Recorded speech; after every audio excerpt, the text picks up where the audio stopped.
प्रिय दर्शकों, राधे राधे। आज हम आपको एक अनोखी और ज्ञानवर्धक कथा सुनाने जा रहे हैं जो भगवान शिव और देवर्षि नारद के संवाद पर आधारित है। इस कहानी में आप जानेंगे कि ऐसे कौन से लोग होते हैं जिनके साथ किसी पुरुष को अपनी पत्नी को कभी भी अकेला नहीं छोड़ना चाहिए, चाहे वे कितने ही सगे क्यों न हों। एक बार की बात, जब देवर्षि नारद पृथ्वीलोक के ऊपर भ्रमण कर रहे थे, तभी उनके मन में एक गहरा सवाल उठा जिसने उनके हृदय को बेचैन कर दिया। इस प्रश्न का उत्तर पाने की चाह में वे भगवान शिव के धाम कैलाश पर्वत पर पहुंचे। वहां शिव जी अपने ध्यान में लीन थे। नारद जी ने उन्हें प्रणाम किया और निवेदन किया, हे प्रभु, मेरे मन में एक ऐसा प्रश्न है जो मुझे भीतर से कचोट रहा है और इसका समाधान पाने के लिए ही मैं आपके श्री चरणों में आया हूं। शिव जी ने अपने ध्यान से बाहर आकर मुस्कुराते हुए नारद जी की ओर देखा और कहा, नारद, बताओ, तुम्हारे मन में क्या जिज्ञासा है? नारद जी ने विनम्रता से उत्तर दिया, हे महादेव, मैं यह जानना चाहता हूं कि ऐसे कौन से लोग होते हैं जिनके साथ किसी भी व्यक्ति को अपनी पत्नी को अकेला नहीं छोड़ना चाहिए। यह सुनकर शिव जी गंभीर हो गए और बोले, नारद, यह एक बहुत ही महत्वपूर्ण और गूढ़ प्रश्न है और इसका उत्तर एक कथा के माध्यम से देना उचित रहेगा ताकि इसका मर्म तुम अच्छी तरह समझ सको। नारद जी ने उत्सुकता से शिव जी से निवेदन किया, हे महादेव, कृपया मुझे वह कथा सुनाइए जिससे मेरी यह जिज्ञासा शांत हो सके। शिव जी ने कथा आरंभ करते हुए कहा, बहुत समय पहले एक नगर में एक धनी व्यापारी रहता था जिसका नाम सेठ दयानंद था। उसका घर नगर में सबसे भव्य था। चारों ओर खूबसूरत बगीचे थे और घर के आंगन में विशाल पेड़ लहराते रहते थे। लेकिन उसकी सबसे अनमोल धरोहर थी उसकी पत्नी सुंदरी, जो नाम के साथ साथ रूपवती भी थी। नगर में उसकी सुंदरता की चर्चा दूर दूर तक फैली थी। सेठ दयानंद अपनी पत्नी से गहरा प्रेम करता था और उसके सुख सुविधा का पूरा ध्यान रखता था। उनके आंगन में एक बड़ा पुराना पेड़ था जिसकी एक ऊंची शाखा पर एक बूढ़ी चिड़िया ने अपना घोंसला बना रखा था। वह चिड़िया कई सालों से वहीं रह रही थी और अब तो परिवार के सदस्य की तरह हो गई थी। सेठ और सुंदरी उस चिड़िया का बहुत ख्याल रखते थे। प्रतिदिन उसके लिए भोजन रखते, पानी का इंतजाम करते और कभी कभी उससे बातें भी करते। वह चिड़िया उनकी बातों को समझती और अपनी चहक के साथ जवाब देती। सेठ दयानंद को ऐसा लगता जैसे वह कोई साधारण पक्षी नहीं, बल्कि अपने भीतर कई रहस्य छुपाए हुए है। एक दिन सेठ को अपने व्यापार के सिलसिले में नगर से बाहर जाना पड़ा। हमेशा की तरह वह अपने जाने की तैयारी कर रहा था और अपने नौकरों को घर का ध्यान रखने के निर्देश दे रहा था। तभी उस बूढ़ी चिड़िया ने अचानक उसे पुकारा, सेठ दयानंद, मेरी बात सुनो। सेठ हैरानी से रुक गया। उसने कभी चिड़िया को इस तरह गंभीर होते नहीं देखा था। उसने मुस्कुराते हुए पूछा, क्या बात है चिड़िया रानी, क्या तुम्हें कुछ चाहिए? चिड़िया ने गंभीर स्वर में कहा, सेठ जी, आपको अपनी पत्नी को अकेला छोड़कर नहीं जाना चाहिए। सेठ चौंक गया। उसने पूछा, चिड़िया, तुम ऐसा क्यों कह रही हो? आखिर यह तो मेरा ही घर है और यहां कोई खतरा भी नहीं है। नौकर चाकर सब देखभाल के लिए हैं। आखिर क्यों मैं अपनी पत्नी को यहां अकेला नहीं छोड़ सकता?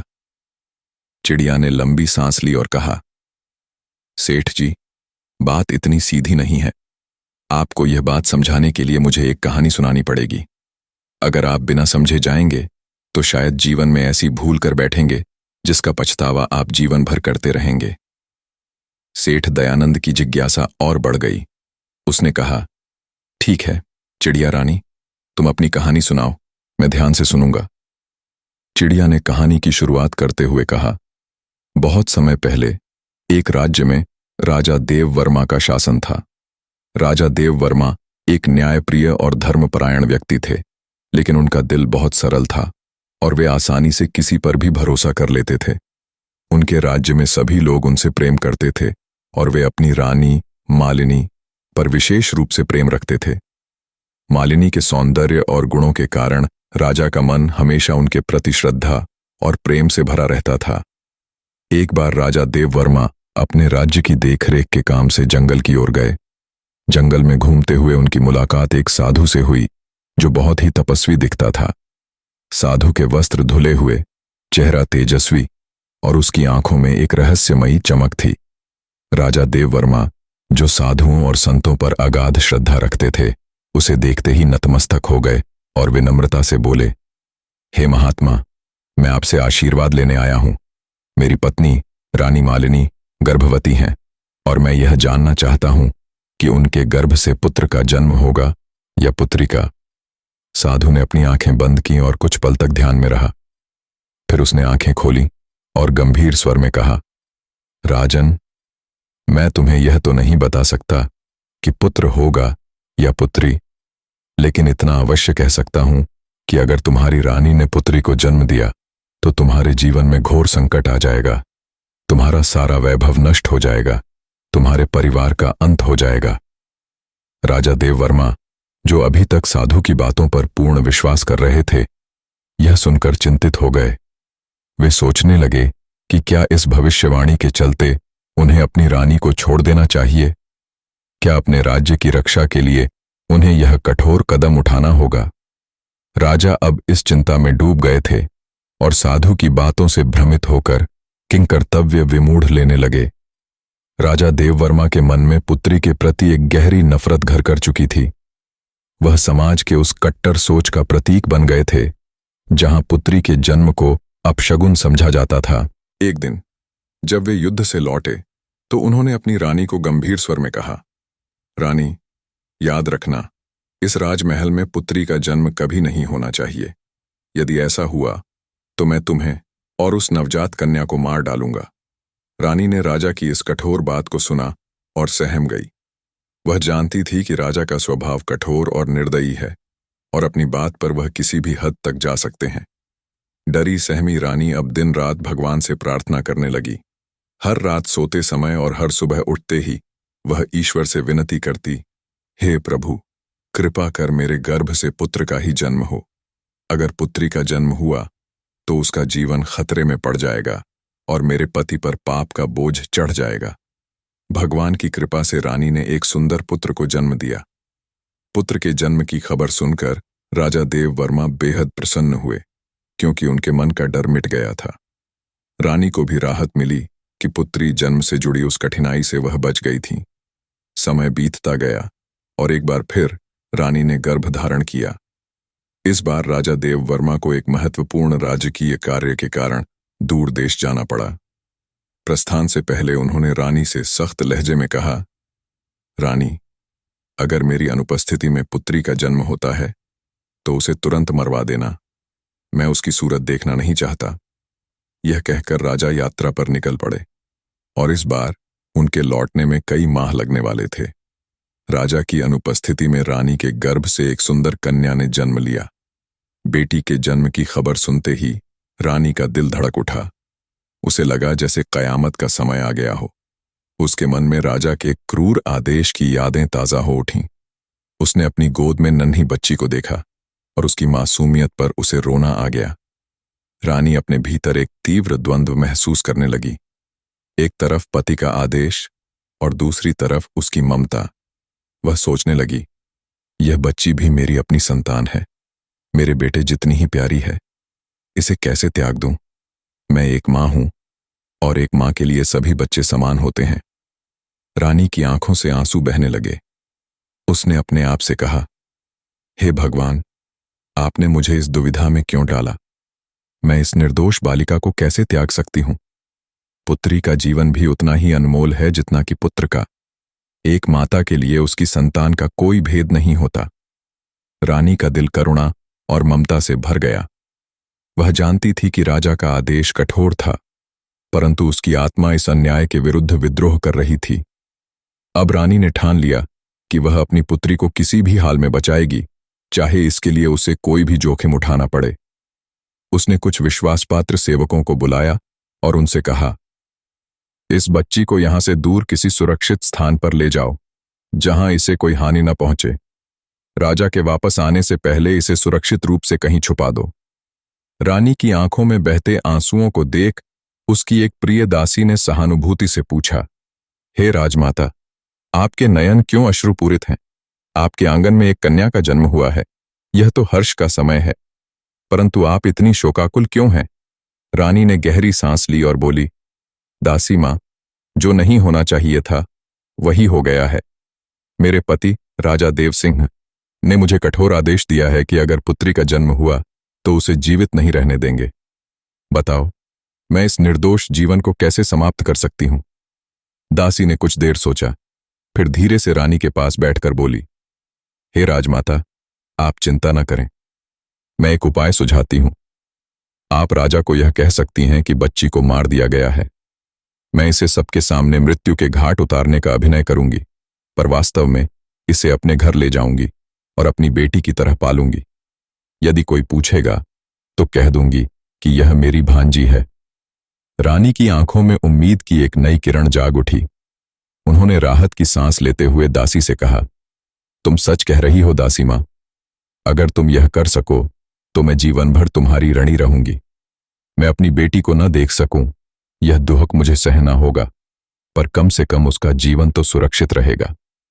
रानी ने अपनी ममता को छुपाते हुए दासी को अपने कुछ स्वर्ण आभूषण प्रदान किए और कहा, यह तुम्हारे लिए है दासी माँ।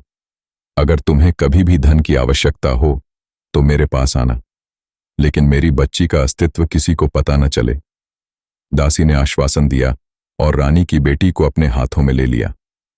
उसने पूरे राज्य और महल में यह संदेश फैला दिया कि राजा के आदेशानुसार बच्ची को मारकर दफना दिया गया है। राजा के निर्णय से सभी परिचित थे, इसलिए इस घटना पर किसी ने कोई सवाल नहीं उठाया। उधर दासी अपनी भतीजी बताकर बच्ची को अपने घर ले गई और उसकी परवरिश एक स्नेही मां की तरह करने लगी। समय बीतता गया। जब राजा देववर्मा अपने राज्य में लौटे तो उन्हें बताया गया कि उनकी अनुपस्थिति में रानी ने एक पुत्री को जन्म दिया था और उनके आदेशानुसार बच्ची को मारकर दफना दिया गया है। यह सुनकर राजा ने संतोष की सांस ली और प्रसन्नता जाहिर की। दासी ने बच्ची को अपनी भतीजी बताकर उसका पालन पोषण किया। जब भी रानी को अपनी बेटी को देखने की इच्छा होती, दासी उसे राजमहल में चुपके से ले आती। अपनी बेटी को देखते ही रानी की ममता उमड़ पड़ती और वह उसे चुपचाप अपनी गोद में लेकर दुलारती। यदि किसी ने यह बच्ची देख ली तो रानी उसे दासी की भांजी बताकर बात टाल देती। रानी अपनी ममता का कुछ हिस्सा इस तरह बेटी पर लुटा पाती और दासी को धन्यवाद स्वरूप धन, वस्त्र और आभूषण देती रहती। दासी ने अपनी स्वामी भक्ति निभाते हुए बेटी की परवरिश में कोई कमी नहीं आने दी। समय के साथ वह नन्ही बालिका बड़ी होने लगी। दासी ने उसे सिखाया, पढ़ाया और हर तरह से एक राजकुमारी की तरह उसका ध्यान रखा। यद्यपि वह एक साधारण घर में रह रही थी, परंतु उसका सौंदर्य और उसके व्यक्तित्व में राजसी गरिमा झलकती थी। जब वह युवावस्था की दहलीज पर पहुंची तो उसकी सुंदरता और आकर्षण और भी निखरने लगा। कन्या अब पूर्ण रूप से एक युवती बन चुकी थी। उसकी सुंदरता और उसके स्वभाव में एक राजकुमारी की छवि स्पष्ट झलकने लगी थी। दासी ने उसे अब राजमहल ले जाना बंद कर दिया और वह अपने समय का अधिकांश भाग दासी के घर में ही बिताने लगी। रानी के मन में अब भी अपनी पुत्री के लिए प्रेम और ममता बरकरार थी और वह दासी के माध्यम से अपनी बेटी का हाल जानती रहती थीं। भगवान भोलेनाथ ने नारद जी को एक कहानी सुनाते हुए कहा, नारद, एक समय की बात है जब राजा देववर्मा अपने नगर का भ्रमण कर रहे थे। अपने नगर के हालात जानने के लिए वे प्रायः इस प्रकार का दौरा किया करते थे। एक दिन जब वह सवारी करते हुए नगर के एक साधारण से मोहल्ले से गुजर रहे थे, उनकी नजर एक घर के सामने खड़ी एक कन्या पर पड़ी। वह कन्या अपने बालों को सुखा रही थी और उसकी अप्रतिम सुंदरता ने राजा को विस्मित कर दिया। उसकी कोमलता और मासूमियत देखकर राजा एक क्षण के लिए ठिठक गए।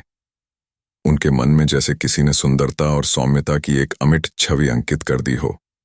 राजा के साथ चल रहे मंत्री ने राजा के चेहरे पर इस आकर्षण को भांप लिया और संजीदगी से पूछा, महाराज, क्या हुआ? क्या आपके मन में कोई सवाल है?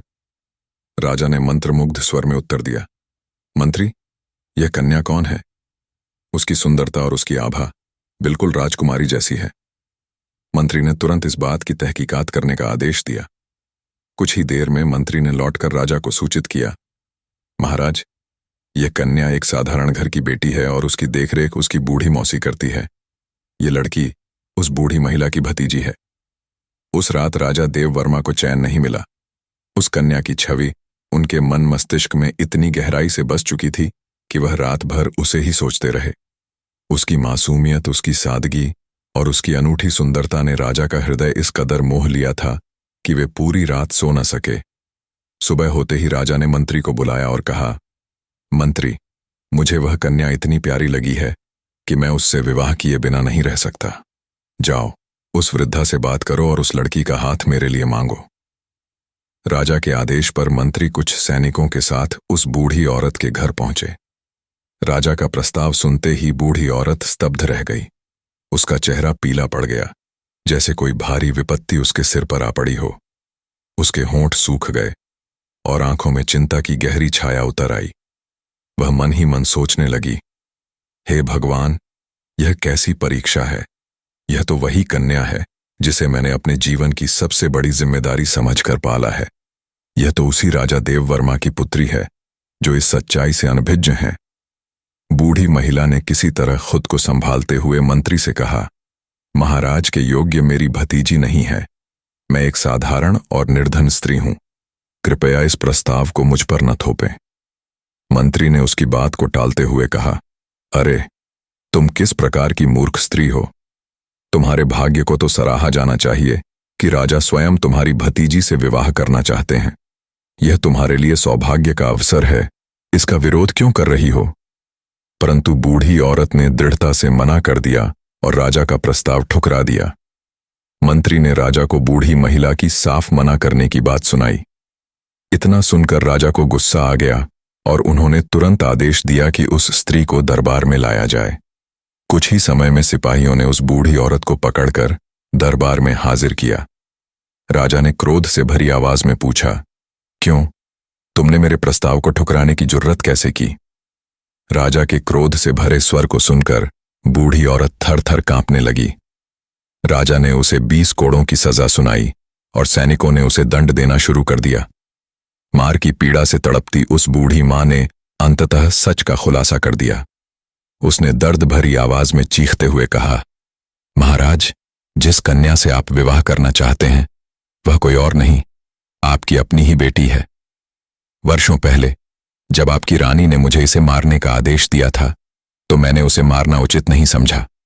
मैंने उसे अपनी भतीजी बताकर अपने घर में पाला है और उसी कन्या को आप आज पहचान नहीं पा रहे हैं। यह सुनकर राजा के पैरों तले जमीन खिसक गई। उनकी आंखों में अचंभा, पश्चाताप और अपार दुख की लहर दौड़ गई। उन्होंने कांपते हुए पूछा, क्या यह सत्य है? क्या वह सच में मेरी बेटी है? बूढ़ी औरत ने उत्तर दिया, हाँ महाराज, यही सच्चाई है। वह आपकी ही बेटी है और मैं उसे अपने प्राणों की तरह संजोकर पालती रही हूं। अगर आप उसके साथ विवाह करेंगे तो यह घोर पाप होगा। राजा का मन ग्लानि से भर गया। उन्हें अपनी कठोरता और अपनी संकीर्ण सोच का गहरा अफसोस हुआ। राजा देववर्मा का क्रोध अभी भी शांत नहीं हुआ था। उसने अपने बड़े बेटे को बुलाया और कठोर स्वर में कहा, बेटा, मैं चाहता हूं कि तुम अपनी बहन को जंगल में ले जाकर उसका सिर धड़ से अलग कर दो और उसे वहीं दफना दो। मुझे इस काम का प्रमाण चाहिए, इसलिए उसकी दोनों आंखें निकालकर मेरे पास लेकर आओ। राजा का आदेश सुनकर उसका बेटा, जो रानी की पहली संतान था और अपनी बहन से उम्र में बड़ा था, सन्न रह गया। वह अब एक समझदार युवक बन चुका था और उसके मन में अपने पिता के प्रति आदर तो था, लेकिन इस क्रूर आदेश ने उसे गहरी दुविधा में डाल दिया। वह सोचने लगा, पिताजी ने मुझे एक ऐसा कार्य सौंपा है जो एक घोर पाप है। वर्षों बाद मेरी बहन मुझसे मिली है और मैं अपनी ही बहन को कैसे मार सकता हूं। अगर मैंने ऐसा किया तो भगवान मुझे कभी माफ नहीं करेंगे। उसका दिल भारी हो गया। उसकी आंखों में आंसू भर आए और उसने मन ही मन ईश्वर से प्रार्थना की, हे भगवान, मुझसे यह पाप मत कराओ। मेरी बहन का जीवन मेरे ही हाथों कैसे समाप्त हो सकता है। उसे समझ नहीं आ रहा था कि इस कठिन परिस्थिति से कैसे निकले। अगर वह अपने पिता का आदेश मानने से इनकार कर देता तो राजा अपनी जिद में आकर किसी और से यह घृणित काम करवा सकता था। आखिरकार अपने पिता की आज्ञा का पालन करने की मजबूरी में वह अपनी बहन को जंगल की ओर ले चल पड़ा। रास्ते में दोनों भाई बहन एक दूसरे की ओर देख रहे थे। राजकुमार के हृदय में बहन के प्रति प्रेम उमड़ पड़ा। और उसने अपनी बहन से कहा, मेरी प्यारी बहन, मैं तुम्हें मार नहीं सकता। मेरे लिए तुम बेहद प्रिय हो और किसी भी परिस्थिति में मैं तुम्हारा जीवन समाप्त नहीं कर सकता। मैं तुम्हें इस जंगल में छोड़ देता हूं। यदि किस्मत ने तुम्हारा साथ दिया और भगवान ने चाहा तो तुम सुरक्षित रहोगी। उसकी बहन की आंखों में आंसू थे, लेकिन वह अपने भाई की कठिनाई समझ सकती थी। उसने गहरी सांस लेकर उत्तर दिया, भैया, मैं समझती हूं कि तुम्हारे लिए यह कितना कठिन है। अगर तुम मुझे नहीं मारोगे तो पिताजी तुम्हें भी सजा देंगे। इसलिए मैं तुमसे विनती करती हूं कि मेरा जीवन समाप्त कर दो और मेरे पिता को मेरी आंखें दिखा दो। मुझे नहीं चाहिए कि तुम्हें किसी परेशानी का सामना करना पड़े। उनकी बातें सुनकर जंगल की शांति भी मानो गमगीन हो गई। दोनों भाई बहन ने एक दूसरे को कसकर गले लगाया और फूट फूट कर रोने लगे। उनके दिल पर दुख और दर्द का बोझ था, लेकिन राजकुमार का निर्णय स्पष्ट था, वह अपनी बहन का जीवन नहीं लेगा। राजकुमार ने अपनी बहन को दिलासा देते हुए कहा, बहन, मैं तुम्हें यहां छोड़ रहा हूं। भगवान से प्रार्थना करता हूं कि वह तुम्हारी रक्षा करे। मैं पिताजी को कोई और बहाना बना दूंगा। तुम बस इस जंगल में छिप जाओ और कोशिश करना कि कोई तुम्हें यहां न देखे। बहन ने अपने भाई को विदा दी और एक सुरक्षित स्थान की ओर बढ़ गई। राजकुमार भारी मन से आगे बढ़ा। जंगल में थोड़ी दूर जाने पर उसकी नजर एक हिरण पर पड़ी। उसने हिरण का शिकार किया और उसकी आंखें निकाल लीं। इसके बाद वह राजमहल लौट गया। अपने पिता के सामने पहुंचकर उसने हिरण की आंखें राजा को दिखाते हुए कहा, पिताजी, मैंने आपकी आज्ञा का पालन किया। मैंने अपनी बहन को मार दिया और उसकी देह को बहती नदी में प्रवाहित कर दिया। ये उसकी आंखें हैं, जैसा कि आपने आदेश दिया था। राजा देववर्मा ने संतोष की सांस ली और अपने बेटे की बातों पर विश्वास कर लिया। वहीं राजकुमार अपने भीतर की उथल पुथल और पीड़ा को छिपाए हुए भगवान से प्रार्थना कर रहा था कि उसकी बहन सुरक्षित हो और कभी इस क्रूरता का सामना न करना पड़े। राजा को पूरी तरह विश्वास हो चुका था कि उसके पुत्र ने आदेश का पालन करते हुए अपनी बहन को मार डाला है। उधर रानी इस घटनाक्रम को लेकर बेचैन थी। उन्होंने अपने पुत्र को बुलाया और दृढ़ स्वर में पूछा, क्या तुमने सच में अपनी बहन को मार डाला? राजकुमार ने गंभीरता से उत्तर दिया, मां, मैं आपसे झूठ नहीं बोलूंगा। मैंने अपनी बहन की हत्या नहीं की। उसे मारने के बजाय मैंने उसे जंगल में छोड़ दिया है। रानी ने यह सुनते ही राहत की सांस ली। उसे ऐसा लगा मानो कोई भारी बोझ उसके हृदय से उतर गया हो। उसने मन ही मन भगवान का धन्यवाद किया और प्रार्थना करते हुए कहा, हे प्रभु, आपने मेरे बेटे को सही राह दिखाई। मेरी बेटी जंगल में अकेली भटक रही होगी, उसकी रक्षा करना। उसे ऐसी जगह पनाह देना जहां वह सुरक्षित रहे और जीवन की नई दिशा पाए। मैंने उसे जन्म दिया है और मेरा आशीर्वाद है कि वह अपना जीवन पूरा जिए और तभी मृत्यु को प्राप्त हो। इस बीच भगवान श्री कृष्ण ने नारद जी से कहा, हे देवर्षि, इधर जंगल में वह राजकुमारी कठिन परिस्थितियों में अपना जीवन यापन करने लगी थी। उसने प्रकृति के उपहारों को ही अपना सहारा बना लिया। वह वृक्षों के फल खाकर और जंगली फूलों से अपनी भूख मिटाकर दिन गुजारती। उसके वस्त्र समय के साथ फट चुके थे और वह अर्धनग्न अवस्था में जंगल के सघन झाड़ियों के बीच छिपकर रात बिताती थी। एक दिन उसी जंगल में दूसरे राज्य के राजा हर्षवर्धन शिकार के उद्देश्य से आए। राजकुमारी उस समय एक पेड़ से फल तोड़ रही थी जब उसने घोड़ों की टापों की आवाज सुनी। डर के मारे वह घनी झाड़ियों में जाकर छिप गई। राजा हर्षवर्धन उस पेड़ के नीचे आराम करने के लिए बैठ गए जिसके पीछे राजकुमारी छिपी हुई थी। राजा की नजर अचानक झाड़ियों पर पड़ी और उन्होंने एक धुंधली मानवीय आकृति देखी। उन्होंने तुरंत पुकारा, कौन है वहां? जो भी हो, सामने आओ। घबराओ मत, मैं तुम्हें कोई नुकसान नहीं पहुंचाऊंगा। राजकुमारी ने झाड़ियों के पीछे से जवाब दिया, मैं एक दुखियारी स्त्री हूं। मेरे वस्त्र फट चुके हैं। अगर आप मुझे वस्त्र दे सकते हैं तो मैं बाहर आ सकती हूं। राजा हर्षवर्धन ने अपने साथ लाया हुआ एक शॉल उसे दे दिया। राजकुमारी ने वह शॉल ओढ़ ली और धीरे धीरे बाहर आई। राजा ने जैसे ही उसे देखा, उसकी सुंदरता और सादगी से मंत्रमुग्ध हो गई। मन ही मन उन्होंने सोचा, यह स्त्री न केवल सुंदर है बल्कि इस विपरीत परिस्थिति में भी उसने अपना साहस नहीं खोया। यह मेरी रानी बनने के योग्य है। राजा हर्षवर्धन ने विनम्रता से उसका हाथ थामा और उससे अपनी रानी बनने का प्रस्ताव किया।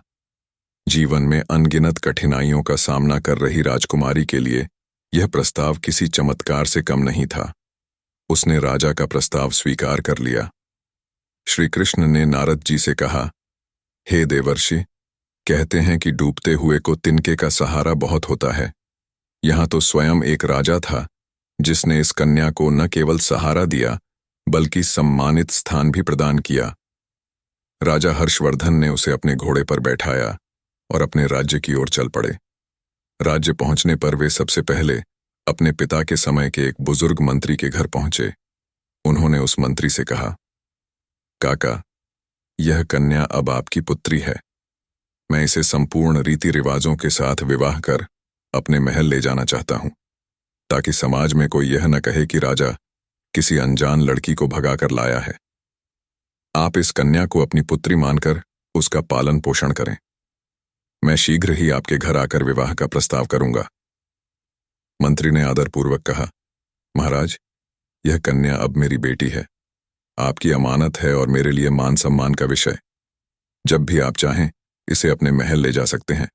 तब तक यह यहाँ मेरी पुत्री की भांति रहेगी और मैं इसका पूरी श्रद्धा से ख्याल रखूंगा। इस तरह मंत्री ने कन्या को अपने घर में शरण दी और उसे एक पिता की तरह अपनी बेटी के समान स्नेह और सुरक्षा प्रदान की। राजकुमारी का जीवन एक नई दिशा की ओर बढ़ने लगा, जहां उसकी तकदीर ने उसे संवारने के लिए नए अवसर दिए। अगले दिन राजा हर्षवर्धन के सेनापति और मंत्री बूढ़े मंत्री के घर पहुंचे और राजकुमारी का हाथ विवाह के लिए मांगा। राजकुमारी का विवाह बड़े ही धूमधाम से राजा हर्षवर्धन से हुआ। विवाह के पश्चात राजकुमारी, जो अब राजा हर्षवर्धन की पत्नी बन चुकी थी, राजमहल में अपनी नई जिंदगी शुरू करने लगी। दोनों ने एक दूसरे का साथ पाकर अत्यंत संतोष और आनंद का अनुभव किया। राजा हर्षवर्धन ने कभी भी अपनी पत्नी से उसके अतीत के बारे में कोई प्रश्न नहीं किया और दोनों ने खुशी खुशी 2 वर्ष साथ बिताए। समय बीता और रानी ने एक सुंदर पुत्र को जन्म दिया। इस शुभ अवसर पर राजा हर्षवर्धन की खुशी का ठिकाना नहीं था। उनके परिवार में नई आशा और खुशी का संचार हुआ था। कुछ समय बाद जब एक शांत संध्या में राजा ने अपने जीवन संगिनी से उसके कुल और अतीत के बारे में पूछा, तो रानी ने मुस्कुराते हुए बात को टाल दिया। कुछ वर्षों बाद जब रानी ने एक और पुत्र को जन्म दिया, तो राजा ने दोबारा उसके अतीत के बारे में जानने की इच्छा जताई। इस बार राजा की नजरों में उस अतीत को लेकर एक विशेष आकर्षण और जिज्ञासा थी। राजकुमारी ने महसूस किया कि राजा हर्षवर्धन उसके प्रति गहरे प्रेम से भरे हैं और वे उसके अतीत को जानना चाहते हैं। राजा के आग्रह और प्रेम को देखते हुए रानी ने अंततः अपना दिल खोलने का निर्णय लिया और अपने जीवन की सारी कठिनाइयों और दुखों को विस्तार से सुनाया। उसने बताया कि कैसे उसके जीवन में संघर्ष और तकलीफें आई थीं और वह किन किन मुश्किलों से गुजरी थी। राजा हर्षवर्धन ने अपनी रानी की दुख भरी दास्तान सुनी और उनकी आंखों में आंसू छलक आए। उन्होंने स्नेह से रानी का हाथ पकड़ा और कहा, मेरी प्रियतमा, तुमने बहुत कष्ट सहे हैं। मैं तुम्हें तुम्हारे पिता से मिलाने ले चलूंगा ताकि वे जान सकें कि उनकी बेटी ने एक नया जीवन पाया है। रानी पहले तो संकोच से झिझक गईं, परंतु राजा के लगातार आग्रह के आगे उन्होंने सहमति दे दी। अगले दिन राजा हर्षवर्धन ने राजा देववर्मा के राज्य जाने का निश्चय किया, परंतु एक महत्वपूर्ण कार्य आ जाने के कारण उन्हें अचानक दूसरे राज्य जाना पड़ा।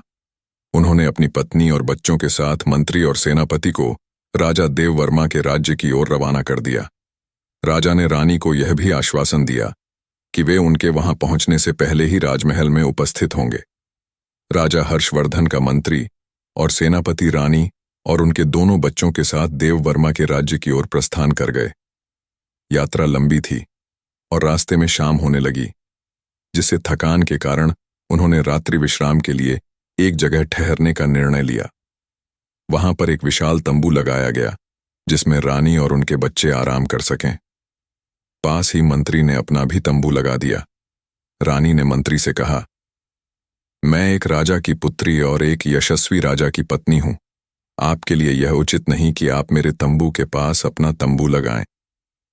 मंत्री ने सम्मानपूर्वक उत्तर दिया, महारानी जी, मुझे राजा के आदेश का पालन करना है। मैं आपके और बच्चों की सुरक्षा और देखभाल के लिए आपके निकट हूं। रात गहरी होती जा रही थी और सब थकान के कारण सो गए। लेकिन जैसे ही रात का दूसरा पहर हुआ, मंत्री के मन में कुछ नापाक इरादे जाग उठे। वह धीरे से रानी के तंबू की ओर बढ़ा और चुपके से अंदर प्रवेश कर गया। जैसे ही उसने तंबू की दहलीज पार की, रानी अचानक जाग गईं। उनकी वर्षों की सावधानी और सतर्कता ने उन्हें सचेत कर दिया और उन्होंने मंत्री के इरादों को भांप लिया।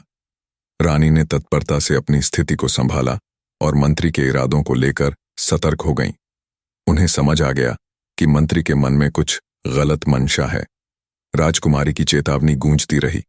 उसकी आवाज में साहस और आक्रोश दोनों का मिश्रण था। उसने तीखी आवाज में मंत्री से कहा, सावधान, अगर तुमने मुझ तक पहुंचने की कोशिश भी की तो इस शिविर से हमेशा के लिए चले जाओ। बार बार चेताने के बावजूद मंत्री ने उसकी बात को अनसुना कर दिया और उसके पास धीरे धीरे बढ़ता रहा। राजकुमारी की आवाज और तेज हो गई, क्या तुम यह नहीं समझ रहे कि तुम क्या करने जा रहे हो? अगर तुम्हें अपनी भलाई प्यारी है तो अभी लौट जाओ। लेकिन मंत्री की आंखों में वासना का अंधकार छाया हुआ था। वह उसकी बातों को सुनने के बजाय उसके करीब आने लगा। राजकुमारी ने फिर अपने बड़े बेटे को मंत्री के सामने खड़ा कर दिया और भगवान और पुत्र की दुहाई देते हुए मंत्री से उसकी रक्षा की कसम दिलाई। लेकिन मंत्री के मन में पाप और वासना का विष फैल चुका था।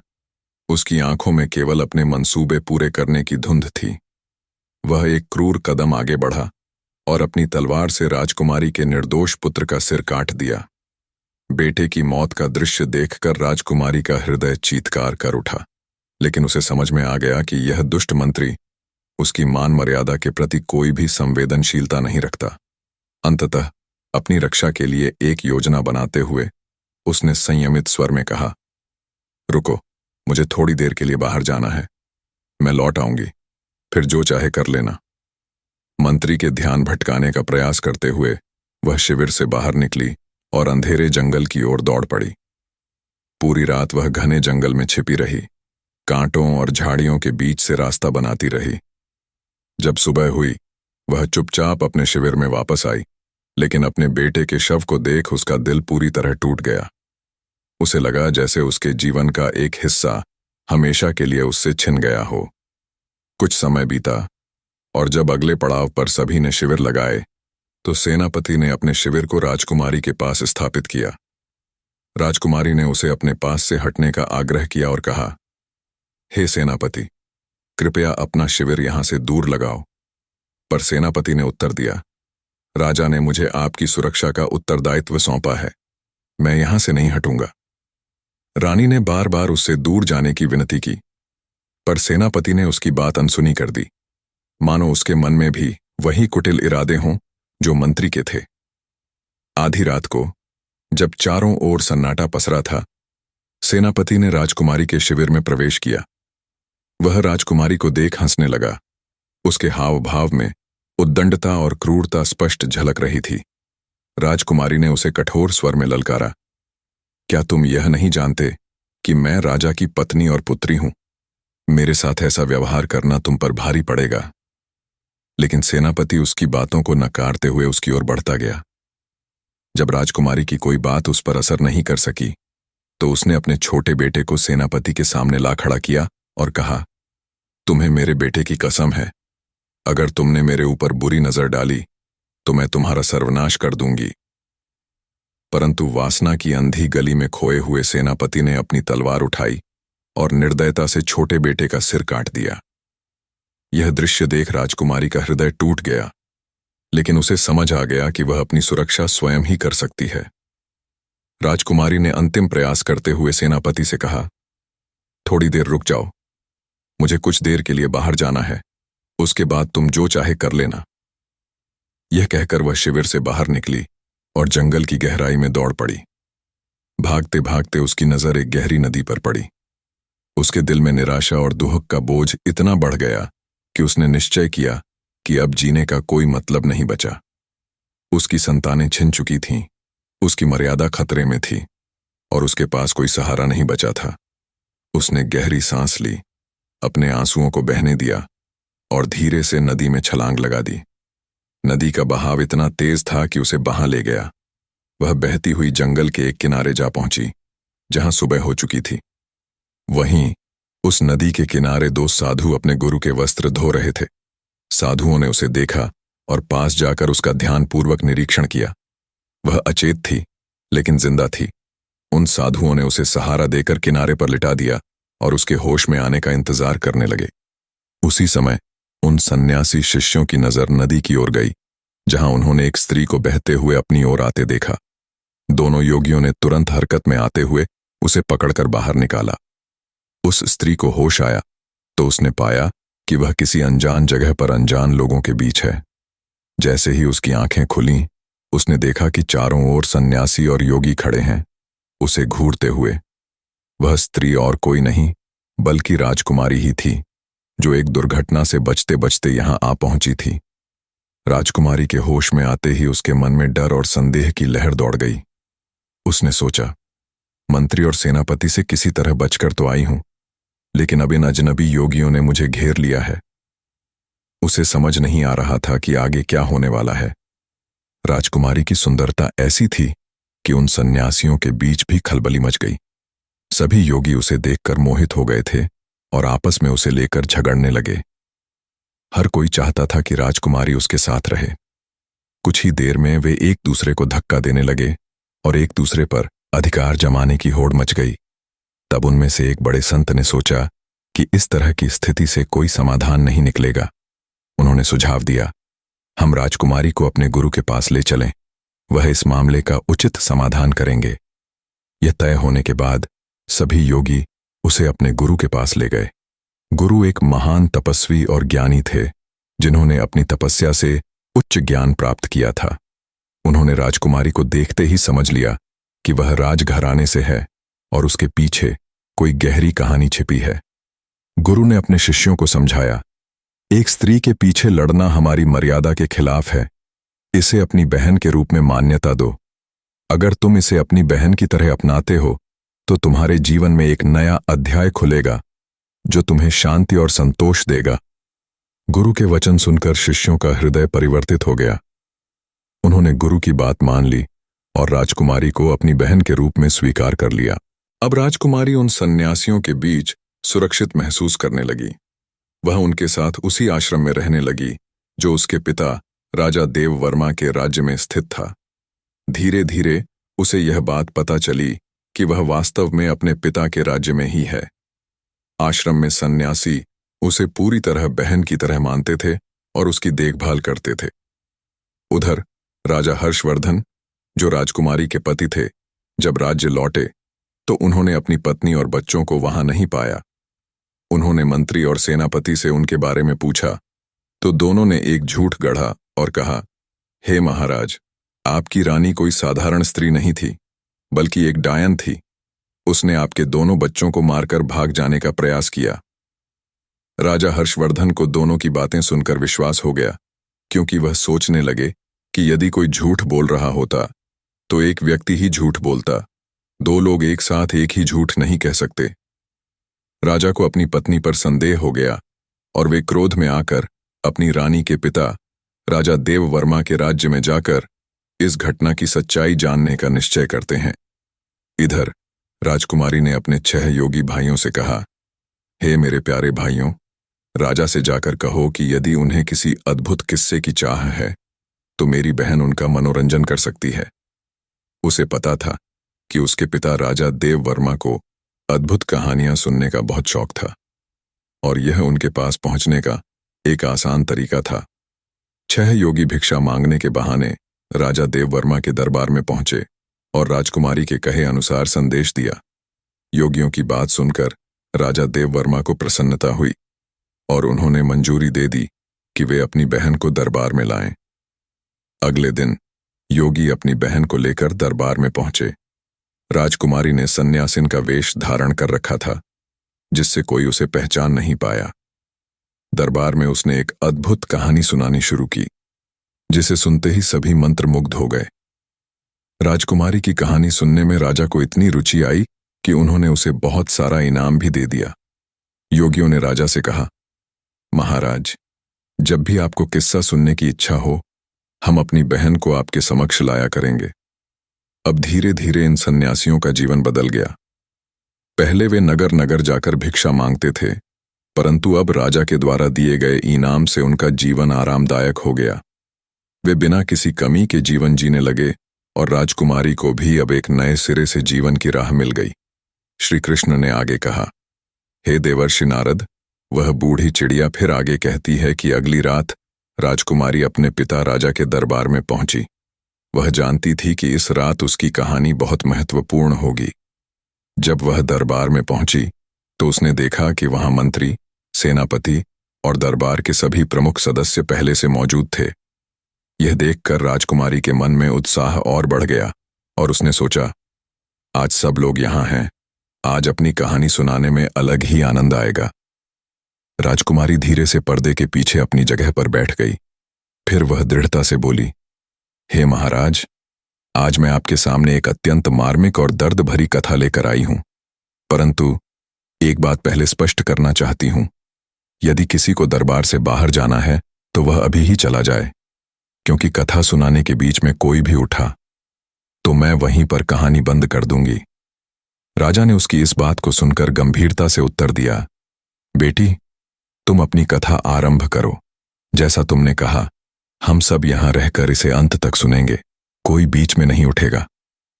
अब दरबार की सबकी नजरें राजकुमारी पर थीं। उनमें राजा का विश्वास पात्र सेनापति, मंत्री और उसके पति भी बैठे हुए थे, जिनके कारण उसकी कहानी और भी महत्वपूर्ण हो चली थी। राजकुमारी ने गहरी सांस ली और अपनी कहानी की शुरुआत की। उसने कहना शुरू किया, हे सभासदों, ध्यानपूर्वक सुनिए। यह कहानी एक अन्य राज्य के राजा की है, जो बड़ा ही क्रूर और निष्ठुर था। उसकी एक ही इच्छा थी, उसके राज्य में कभी पुत्री का जन्म न हो। परंतु एक दिन उसी राजा के घर एक कन्या का जन्म हुआ। क्रोधित होकर उसने अपने पुत्र को आदेश दिया कि वह अपनी नवजात बहन को जंगल में ले जाकर मार दे और उसकी आंखें निकालकर उसे सबूत के रूप में पेश करे।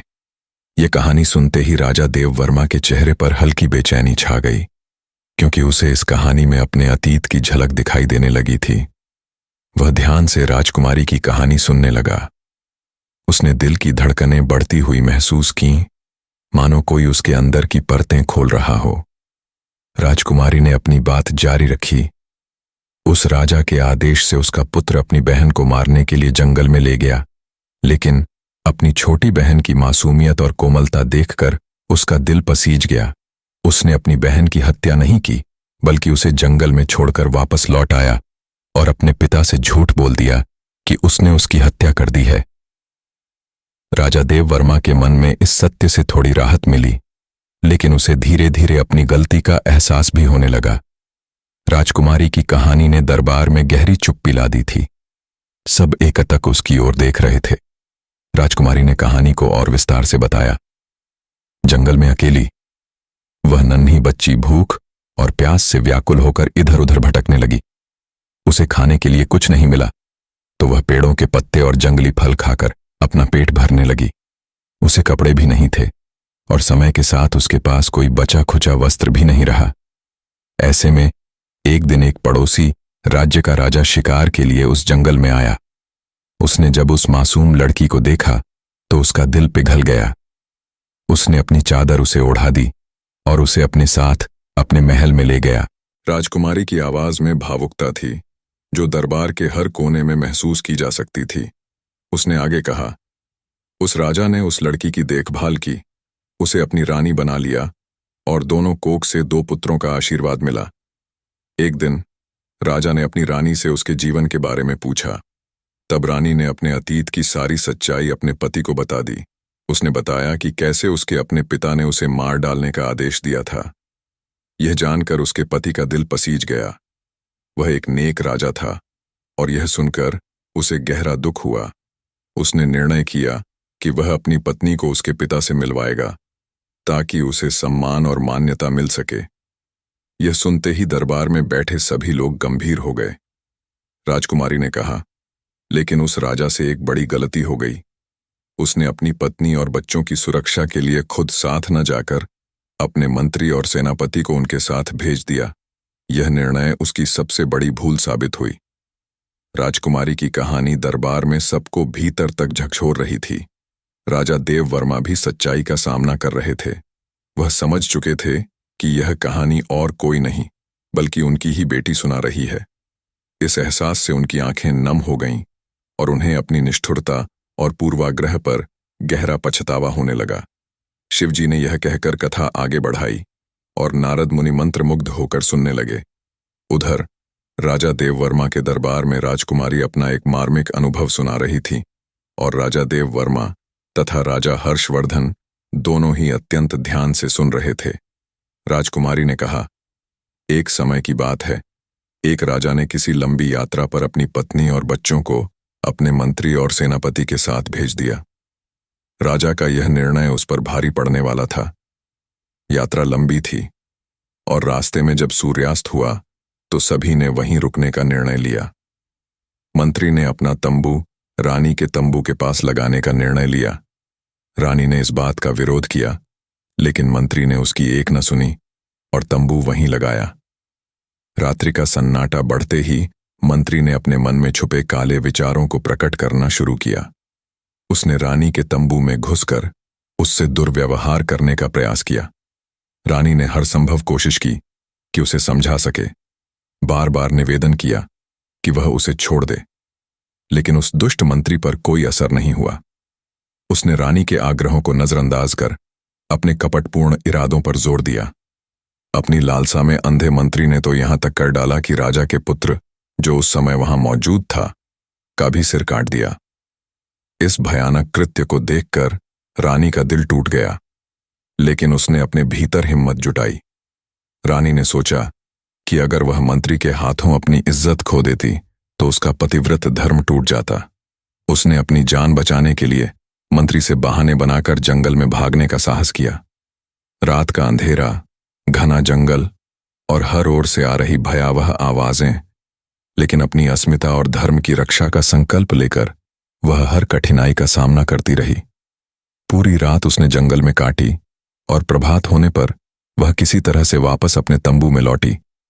वहां पहुंचकर उसने अपने बेटे की निःजीव देह को देखा और उसका हृदय चीख उठा। उसकी आंखों से आंसू रुकने का नाम ही नहीं ले रहे थे। राजकुमारी की यह बात सुनते ही दरबार में बैठे मंत्री का चेहरा पीला पड़ गया। उसे एहसास हुआ कि उसकी काली करतूतों का पर्दाफाश होने वाला है। वह धीरे धीरे वहां से निकलने की कोशिश करने लगा, लेकिन राजा ने उसे डांट कर बैठा दिया। राजा हर्षवर्धन ने भी उसे ताना देते हुए कहा, क्यों भाई, सच सुनने में दिक्कत हो रही है क्या? मंत्री शर्म से सिर झुकाकर चुपचाप बैठ गया। इधर राजकुमारी की कथा आगे बढ़ रही थी। रानी ने कहा, अगले दिन यात्रा पुनः आरंभ की गई। यात्रा के अगले पड़ाव पर फिर से रात होने पर उन्होंने तंबू लगाए। इस बार सेनापति का मन भी दुष्टता से भर गया था। रानी के तंबू में घुसकर उसने भी वही घटिया प्रयास किया। रानी ने पहले तो उसे खूब डांटा और समझाने की कोशिश की कि वह अपने इरादों से बाज आ जाए, परंतु उसकी बातों का सेनापति पर कोई असर नहीं हुआ।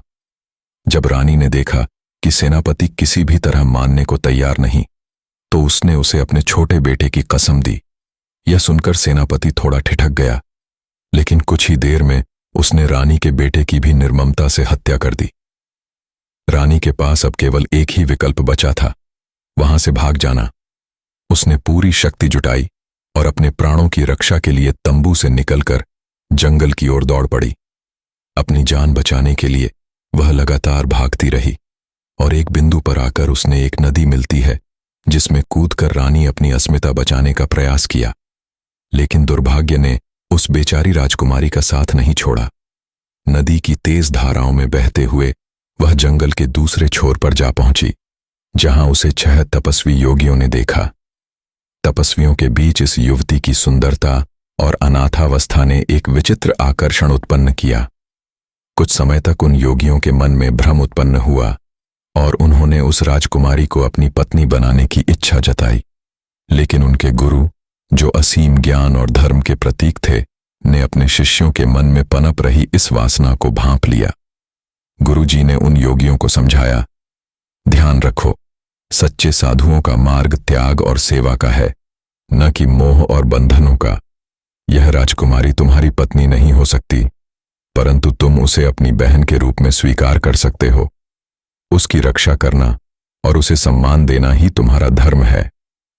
गुरुजी की बातों का उन योगियों पर गहरा प्रभाव पड़ा और उन्होंने राजकुमारी को अपनी बहन के रूप में स्वीकार कर लिया। अब यह भाई बहन का पवित्र रिश्ता पनप चुका था। राजकुमारी की सुरक्षा और आदर का संकल्प लिए योगी उसे साथ लेकर आसपास के गांवों और नगरों में जाने लगे। इस तरह वे उस क्षेत्र के राजा के पास पहुंचे, जहां वे रोज एक नई कहानी सुनाने के बहाने से राजकुमारी को राजमहल ले जाया करते थे। और एक दिन जब वह राजकुमारी राजा देववर्मा के सामने आई, तो उसने अपनी घूंघट उठाई और चुपचाप खड़ी हो गई। उसकी सूरत देखते ही राजा देववर्मा की आंखें भर आईं। उन्होंने तुरंत अपनी खोई हुई पुत्री को पहचान लिया। उधर राजा हर्षवर्धन भी अपनी पत्नी को देखते ही भावुक हो गए और प्रसन्नता से झूम उठे, लेकिन अपने पुत्रों की मृत्यु का शोक उनके दिल को भीतर से खाए जा रहा था। राजा हर्षवर्धन ने राजा देववर्मा से विनम्रता से निवेदन किया, महाराज, मेरा मंत्री और सेनापति ही मेरे सबसे बड़े शत्रु निकले हैं। मुझे अनुमति दें कि मैं इन पापियों को उनके कर्मों का दंड दूं। राजा देववर्मा ने सहमति जताई और इसके बाद राजा हर्षवर्धन ने अपने विश्वासघाती मंत्री और सेनापति को दंडित किया। उन्होंने न्याय की खातिर दोनों का वध कर दिया और इस तरह पापियों को उनके कर्मों का उचित दंड मिल गया। उसके बाद राजा देववर्मा ने अपनी पुत्री को सीने से लगा लिया। उसके साथ बिताए हर पल के लिए क्षमा मांगते हुए बार बार माफी की याचना की। उसकी पुत्री ने भी अपने पिता को क्षमा कर दिया और उन दोनों के बीच का प्रेम पुनः स्थापित हो गया। कुछ समय तक राजकुमारी अपने पिता के घर पर अपने पति राजा हर्षवर्धन के साथ रही। इसके बाद वह अपने पति के साथ अपने राज्य लौट आई। वहां जल्द ही उनकी खुशियों ने नया आकार ले लिया। कुछ समय के बाद रानी ने 2 सुंदर पुत्रों को जन्म दिया और उनके जीवन की खोई हुई खुशियां पुनः लौट आईं। भगवान शिव ने नारद मुनि की ओर देखते हुए गहरी बात कही, हे देवर्षि नारद, वह बूढ़ी चिड़िया आगे कहती है कि चाहे कोई कितना भी अपना और भरोसेमंद क्यों न हो, अपनी जवान पत्नी, बहन या बेटी को कभी किसी अन्य पुरुष के भरोसे पर नहीं छोड़ना चाहिए। पुरुष चाहे कितना भी वफादार हो, लेकिन जब वासना का अंधकार उसके मन पर हावी होता है, तो सारी वफादारी, सारा विश्वास बर्फ की तरह पिघल जाता है। स्त्री तो वैसे भी पुरुष के लिए आकर्षण का केंद्र होती है। यदि वह अकेली किसी पुरुष के साथ जाती है या उसके साथ समय बिताती है, तो उस पुरुष के मन में कभी न कभी कामुक विचार आ ही सकते हैं। यह समाज का एक कड़वा सत्य है, जिसे अनदेखा करना केवल दुख का ही कारण बन सकता है। विशेषकर तब और भी सतर्क रहना चाहिए जब कोई पुरुष जवान, सुंदर और शक्तिशाली हो। कहा जाता है कि स्त्री, धन और विद्या जिस व्यक्ति के साथ अधिक समय बिताते हैं, वहीं के प्रति उनका झुकाव हो जाता है। यही वजह है कि सतर्कता आवश्यक है। भगवान भोलेनाथ ने इस कहानी को समाप्त करते हुए नारद जी से कहा, हे देवर्षि, इस बूढ़ी चिड़िया की कहानी में सेठ को सिखाने का यही प्रयोजन था कि संसार में ऐसे कौन से लोग हैं जिनके संग अपनी पत्नी को नहीं छोड़ना चाहिए। जो लोग अपने स्वार्थ के लिए संबंधों का गलत उपयोग करते हैं, उनसे सदैव बचना चाहिए। प्रिय दर्शकों, आपको यह कथा कैसी लगी कमेंट करके बताना न भूलिएगा। यदि इस कथा ने आपके हृदय को स्पर्श किया हो, तो अपने विचार हमारे साथ टिप्पणी में जरूर साझा करें तथा वीडियो को अपनी निकट संबंधियों को भी शेयर करें, ताकि वे भी इस गूढ़ रहस्य से अवगत हो सकें। मिलते हैं आपसे किसी नई वीडियो में किसी अन्य अलौकिक कथा के साथ। तब तक के लिए राधे राधे।